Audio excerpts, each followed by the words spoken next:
কিয়ামতের ময়দানে ওই বিভীষিকাময় সময়ে মুসিবতের কালে মানুষগুলো পাগল হয়ে বিশ্বনবীকে খুঁজতে আরম্ভ করবে। সবাই মিলে বিশ্বনবীর কাছে যে বলবে, ইয়া রাহমাতাল লিল আলামিন, ইয়া খাতামান নবীন, রাহমাতাল লিল আলামিন। দেখেন আমাদের কি অবস্থা, কি কঠিন বিপদে আমরা আছি, দাঁড়াতে পারি না, সূর্যের আলোতে ঘেমে হয়রান। আজকে কেউ সুপারিশ করতে পারবে না।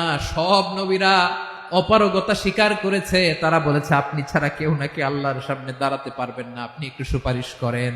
বিশ্বনবী বলবেন, আসো আসো, আজকের দিনে আমি ছাড়া আল্লাহর সামনে কেউ দাঁড়াতে পারবে না। বিশ্বনবী মাকামে মাহমুদে যে আল্লাহু আকবার বলে সিজদায় লুটিয়ে পড়বেন।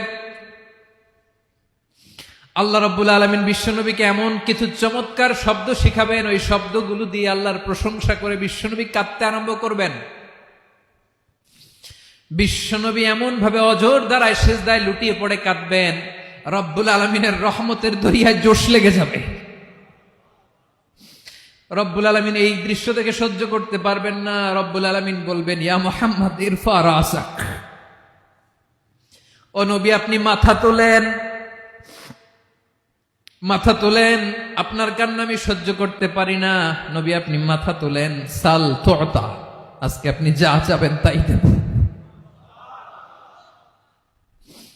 নবী আপনি সিজদা থেকে মাথা তুলেন, সাল তুতা, যা চাবেন তাই দেব। ওয়াশফা তুশাফা, যার জন্য সুপারিশ করবেন তার সুপারিশ কবুল করে নেব। বিশ্বনবী এবার মাথা তুলবেন। যে বিভীষিকাময় সময়ে প্রত্যেক নবী বলেছেন আমি পারবো না, প্রত্যেক নবী বলেছেন নফসি নফসি, আমার কি হবে আমি জানি না, আল্লাহ আমারে বাঁচাও।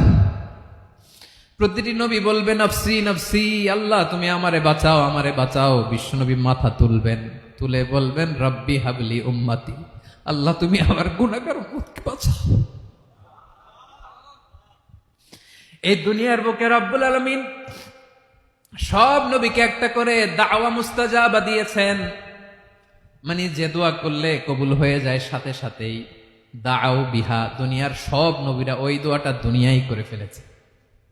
সব নবীকে আল্লাহ একটা করে দোয়া দিয়েছেন, নবী দোয়া করলেই কবুল। সব নবীরা ওই দোয়া করে ফেলেছে দুনিয়াতে।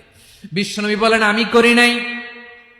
ওয়া ইন্নী আখতাবিউ দাওয়াতি শাফাআতান লি উম্মতি ইয়াউমাল কিয়ামাহ, আমার ওই স্পেশাল দোয়াটা আমি দুনিয়ার বুকে কঠিন বিপদে পড়েও কোনোদিন করি নাই। আমি আমার স্পেশাল দোয়াটা কিয়ামতের দিন আমার গুনাহগার উম্মতকে সুপারিশের জন্য রেখে দিয়েছি।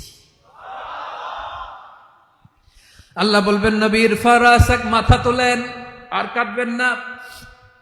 বিশ্বনবী মাথা তুলবেন, আল্লাহ বলবেন সাল তুতা, আপনি যা চাবেন তাই দেব। ওয়াশফা তুশাফা, সুপারিশ করেন, সুপারিশ কবুল করব। বিশ্বনবী বলবেন আল্লাহ ওই স্পেশাল দোয়াটা দুনিয়াতে করি নাই, আজকে আমি তোমার দরবারে দাঁড়িয়ে কিয়ামতের দিন ওই দোয়াটা করছি। আল্লাহ আমার যে উম্মতের হৃদয়ে যাররা পরিমাণ ঈমান আছে, আমার একটা উম্মতকেও তুই জাহান্নামে ঢুকাতে পারবা না। বিশ্বনবী পাগলের মতো একবার হাউজে কাউসারে যাবেন, একবার সিরাতে যাবেন, একবার পুলসিরাতের দিকে, একবার হাউজে কাউসারের দিকে, পাগলের মতো দৌড়াতে থাকবেন, তার কোনো গুনাহগার উম্মত যাতে জাহান্নামে ঢুকে না যায়। সেদিন কেউ সুপারিশ করতে পারবে না বিশ্বনবী ছাড়া।